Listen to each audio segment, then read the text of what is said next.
Today's conversation is with one of my brothers, somebody who I've known, played with, and competed against for over half my life at this point, Denzel Soliven. I first met Denz in grade 5 when we first started playing club basketball together. And an interesting dynamic to our relationship is the fact that for all the time that we played together, we competed for the same minutes. And I use the term compete loosely, as it was mostly me trying to claw back a few more of the minutes that he deservedly earned. After a standout high school career, Denzel attended the University of Winnipeg to play on the men's basketball team. And as we discussed in this conversation, his encore career didn't necessarily pan out the way he once envisioned. Instead of dwelling on this fact, however, he pivoted into business, specifically real estate, and into personal development. And over the last number of months, he's documented his progress, both in terms of his rental property projects, as well as his own personal growth on his Instagram page at denzel.actiontaker. I loved catching up with Denz. I hope you guys really enjoyed the conversation as much as I enjoyed being a part of it. And let's just get into it. Here is a conversation with Denzel Soliven. So I am now joined with one of my oldest teammates, Denzel Soliven. Denz, how are you? I'm doing pretty good, man. Just living life. Typical day in the life. It's one of those crazy things. It's the second time recording this intro, but yeah, just the realization that over half our lives ago was when we first met, hooping together, growing up together. Yeah, I know. Time flies, man. Time flies. Time flies, yeah. I had a conversation with one of my friends, and I said, like, I'm no longer early 20s. Like, I'm 24 years old. I'm mid 20s. He's like, that just makes me Yeah. old, because he's like 32. So he's like, that. What does that make me? I'm like old, but Yeah, for sure. the first Yeah, first no, I know time just get away. the first question I wanted to ask you about was, as an athlete who is no longer pursuing playing at the highest level they possibly can. You are a university basketball player here in Canada. What is if you could boil down the lessons that sport brought you in one or two things? What would those one or two things be? Lessons at the so I'd probably have to say being okay with losing was probably one of the biggest lessons, but mainly more so looking at it from the perspective that an actual loss is more so a lesson in itself, right? Because that ideology of being able to be okay with maybe not the greatest outcome or an outcome that you're expecting, but being able to take those little things from that loss so that the next time a similar situation comes around, you're able to you know uh key in on those things so that you don't have the same result, right? Mm-hmm. And then obviously just having grit too, like the ability to have enough self-discipline to like work hard, right? um yeah, those are probably the biggest two lessons, just really building my self-discipline and as well as persevering through adversities. And I know I went through this, and most athletes do. Oftentimes, when we stop playing, there's like a void that's left behind. Um, Kind of two-part question: how did you deal with that at the time of deciding to stop playing? And then, secondly, what are you doing now to kind of fill that void that competitive sport definitely leaves behind? um okay, so I mean, on my way out of my university career, so first of all, like I didn't really have the career that I envisioned, like primarily like when I was 18 years old. So I started playing, I got into university when I was 17. Obviously, both you and I have late birthdays, Yeah, right? yeah. So um, I had like the idea that, okay, I can come in and maybe secure like a starting position after my first year, after I redshirt and stuff. And so, the opportunities presented themselves to potentially maybe change the way that my career would have played out. but it obviously didn't work out that way. Mhm. And so I almost had a little bit of a like, I love basketball, but on my way out, because of, obviously, I'm sure a lot of other players can maybe relate to this, but they almost have like a resentment towards the sport itself, just Mhm. because of not getting enough playing time, or feeling um, not valued by the coach, or whatever the case is. So Yep. it wasn't as hard for me to like leave the game as I thought it was going to be. But definitely trying to discover what my purpose was, though, was challenging, like, in terms of like, okay, where am I had all of this, like I just mentioned, like having all the grit, and like loving to work hard, and achieving your goals is part of high level sport, right? Like, you set Absolutely. goals, like whatever that may be. Like, where am I going to translate this to, right? And then I found business, right? Business is very competitive, just like sports is, and the beauty of it is, with great business, typically the byproduct of that is like riches with a dollar amount, Yep. which Yeah. then can help you live a better life, if that's what you want, right? Absolutely. So I guess you can say, in terms of filling the void, business has definitely done that, and I've chosen real estate as that. And Yeah. it's Yeah. funny, a lot of the successful real estate guys that I've spoken with used to be like high level athletes. Yeah. Yeah. I don't know. No, that's perfect. And a perfect segue into. I was just wondering, like, what about real estate? Because I know you've documented your projects over your social medias, which has been awesome. Like, it's not. Mhm. I think that people have a negative connotation of anyone posting anything on social media and saying, oh, they're doing it for clout or they're doing it to show off. Where I view it a lot of times as, one, you're just documenting progress, and then two, like, you can be an inspiration to other people. So thank you for that. Yeah. Yeah, no, if you No ever rip problem, on bro. that. Um, Yeah. So yeah, so the reason why I chose real estate was because, okay, so this is gonna be something where, so I read a book, and I'm sure you read it too. It was called Rich Dad Poor Dad. yep, I come from a blue collar family, like yep, working class, just like a lot of other Canadians, you know what I mean, or people around the world, whomever is listening to this or watching. And so I was never really deprived of like my basic needs, but there was mhm, definitely times where I would always be in the room when like my parents and stuff would be talking about money and stuff like that, mhm, right? And that book really changed my perspective on in terms of like where I want to go, and how I want to live my life, and how I should be organizing my finances, this and that. And then I started listening to a few podcasts, got intrigued by the idea that, one thing that they glorify in a lot of, or they put on a pedestal at least, is like the whole passive income idea of real yep. estate. Um, Not actually as passive as you would think, because there's a lot Absolutely of not. work that goes into it, right? Like, it's hard work, man. Like, it's hard.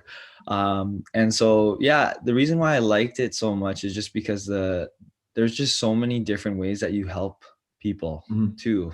Not just yourself. Like, it is profitable for yourself and your family, but for example, like, you're hiring people to do work in the house. That's mhm, providing jobs to a community. For one thing, you're providing you know, if you do a good job, a really nice home for someone to rent, mhm, and then, okay, now you're providing a home to the market. And then on top of that, uh, you're also providing yourself with some profits there, or however, whatever that person's niche is, right? And so real absolutely. estate for me was something that really interested me because of all of that. Because there's just so many ways as to why it's a good thing. Yep.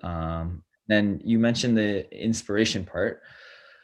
Yeah, I document a lot of the stuff that I do on social media, and all of the progress, not just with the real estate business, but with myself as an individual too. Like, Mhm, just like all of the different levels of like spirituality that I'm able to tap into now, and as well as just like my health, like holistic health. Like, so like, Yeah. your fitness, all of that stuff. So yeah, I don't know. Real estate is funny. Like anyone in business, I feel like who has success typically are very aligned with like themselves. Mm-hmm. Yeah. No, and And the personal development I've seen you is pretty incredible because I can remember 17 to 20-year-old Dens and some of the conversations we would have at that time versus what I see from you yeah, now. And yeah. what It's would be like a typical routine or a day in the life for you right now? okay. So um it wasn't always like this, but for the past um probably since July, I pretty much get up like 5 o'clock, 5:15 in the morning. I'm up. Mm, Immediately right when I get up, there's actually a book on this, and I'll let you know about it after. But so I'll get up, and right away I go sit on my couch and I open up my phone, and my phone has all my books on it. And so I'll set a timer for about 10 minutes, and I'll open the book that I'm currently reading, and I'll read that for 10 minutes, whether I'm able to actually comprehend what I'm reading or if I'm or not. Sometimes yeah. I'll find myself like now it's a lot better. I can actually like write notes like first thing in the morning on little paragraphs that I find of value to me. So I'll Yep. take those notes for about 10 minutes usually, sometimes a little bit more. Um, and then after that, I go and brush my teeth. I throw on some clothes for the gym, and then I'm off to the gym for like 6:15, and Mm-hmm. then I work out for about an hour, hour and 15 minutes. So by that time when I'm done, it's like 7:15, 7:30.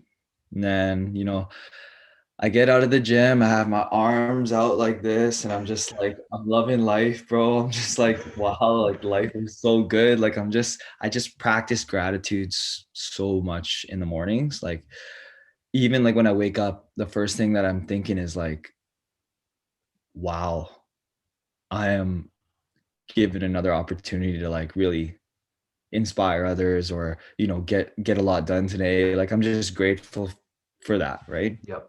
Um, anyway, so once I get into my car, I do some weird stuff sometimes, I guess you might think, but I'll put some music on and then I'll kind of speak over the music just as I am like right now, like with you, Mm-hmm. and I'll just talk to myself and I'll just say things like just have a conversation and how I'm doing and all the things that I've accomplished so far, and again practicing a lot of gratitude.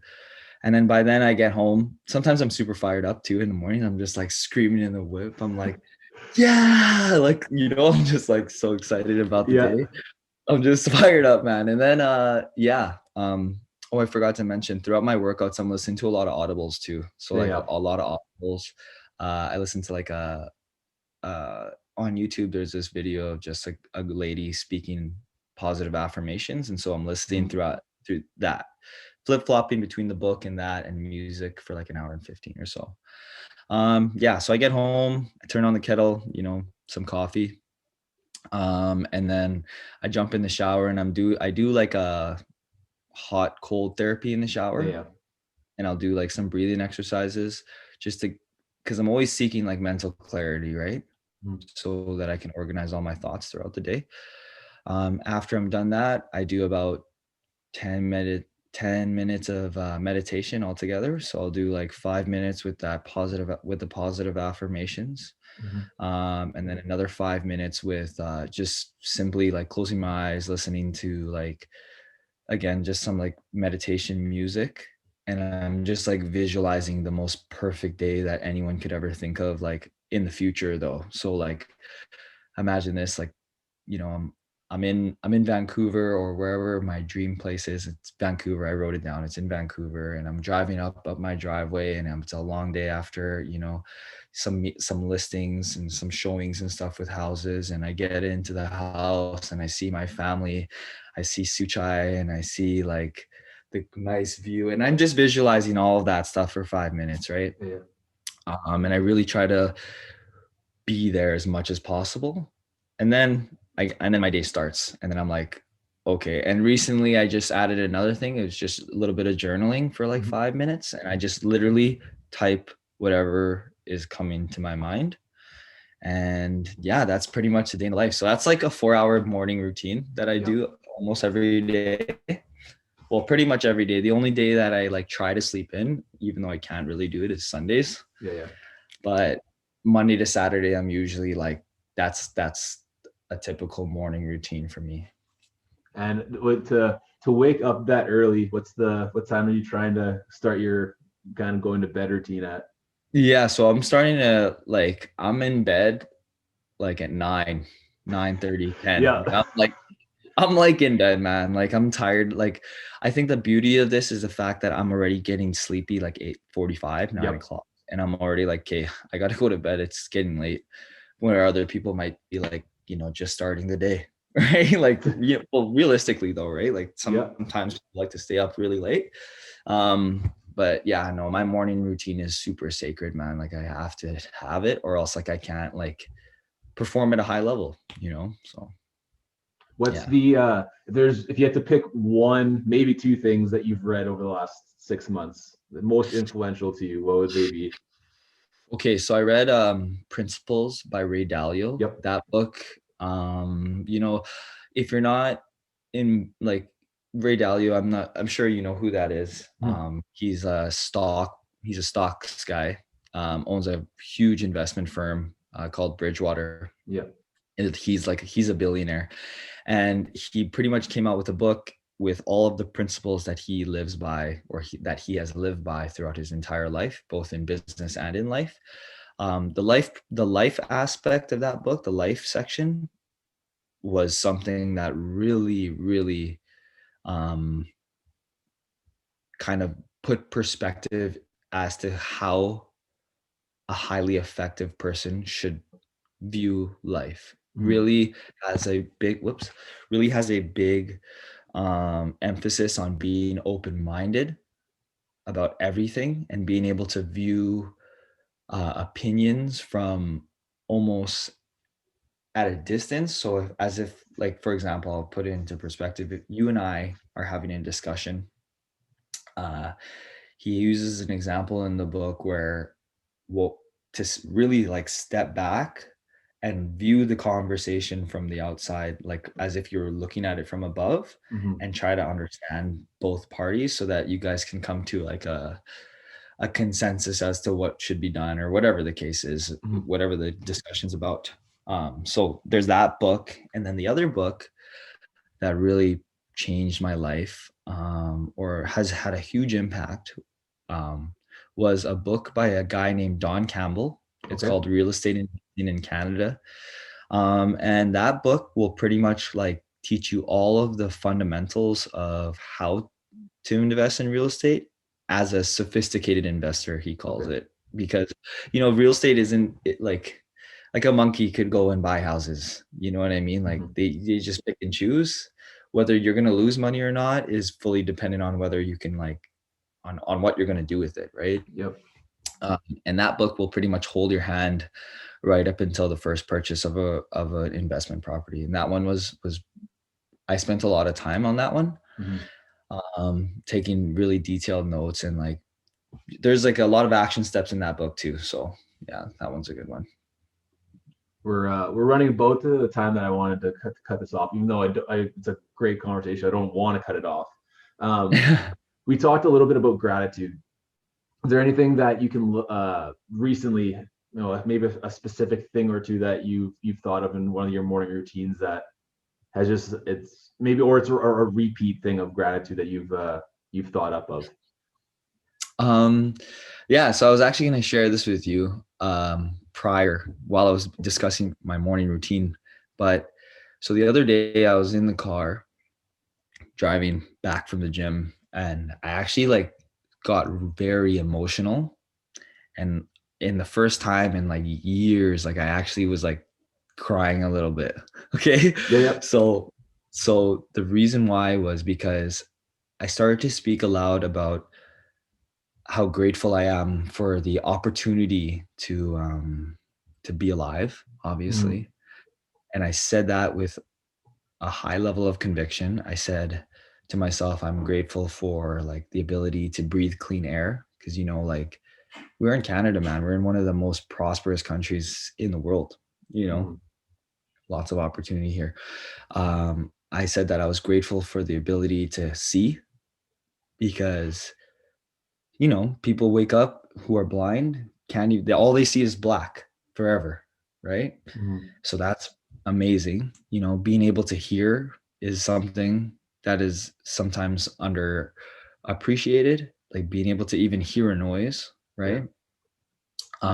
So yeah. And then I got more into like just being able to be born in Canada. Like there's so many, like I heard something the other day, like Canada is trying to bring in like a million immigrants over the next 2 years or so. Okay. A million people.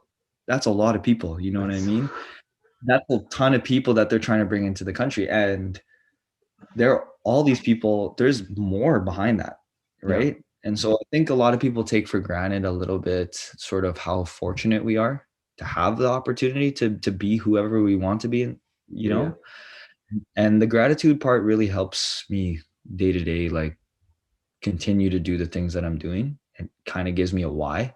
Yeah. Um, yeah, so yeah, I got super emotional when I was just saying that stuff out loud because I really felt that. I was like, dang, like wow, like I'm driving, like I have a car, like, Yeah. how many people don't have a car? And it's just like little things like that.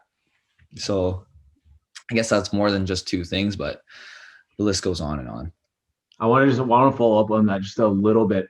What do you think the power of, because I've felt similar things about speaking, or in terms of gratitude, and in particular, like speaking things. What do you think is the power of speaking those things versus just thinking your gratitude? Ah, well, for me, I think that the speaking aspect, again, it just takes the thought and brings it to the real world, right?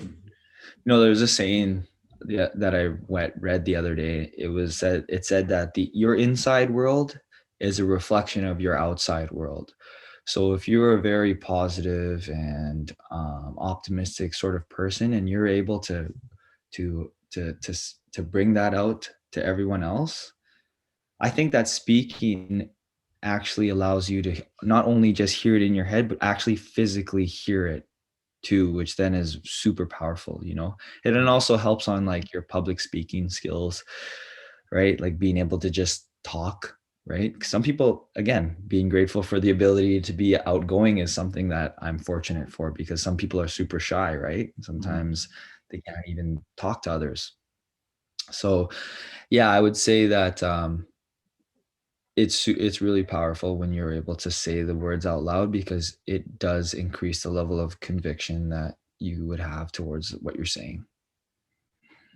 Well, I've appreciated this tremendously. I've appreciated our friendship over the last 12 or 13 years, whatever it is. Oh yeah, And man, for sure. I do look forward to the day that we are allowed to get back onto a court together. Yeah, for sure. By the way, I actually I played some ball. I think it was like the first week of October, and I was just gassed, dude. Yep. I was so tired. I was like, wow, I used to go hard at this game, but it's hard. All right, man. I'll let you get on with the rest of your day. Yeah, no, definitely, man. We could probably talk for hours. I love this. I'm sure we could. Yeah. But You yeah, thanks for having me, Matt. I appreciate it, bro. and we'll talk to you soon. All right. All Take right, care. talk later.